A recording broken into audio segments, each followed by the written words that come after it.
The LG washing machine La error code indicates a motor locker error, which occurs when the motor of the washing machine is unable to spin. This error can be caused by a temporary issue, such as a heavy laundry load, which puts a strain on the motor and causes the tub to stop spinning, triggering the error code. Additionally, stuck foreign objects, like coins, can also trigger this error code by affecting the motor's ability to spin properly. To fix the La error code, several solutions can be applied. Firstly, resetting the washing machine can be done by turning it off, waiting for 5 minutes, and then plugging it back in and starting the washing cycle again.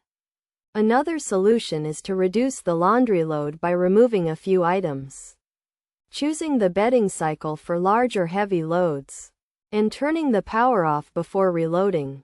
If the issue is caused by a stuck foreign object, it can be removed by turning off the washing machine, unloading it, and using tweezers or pliers to extract the object before restarting the cycle.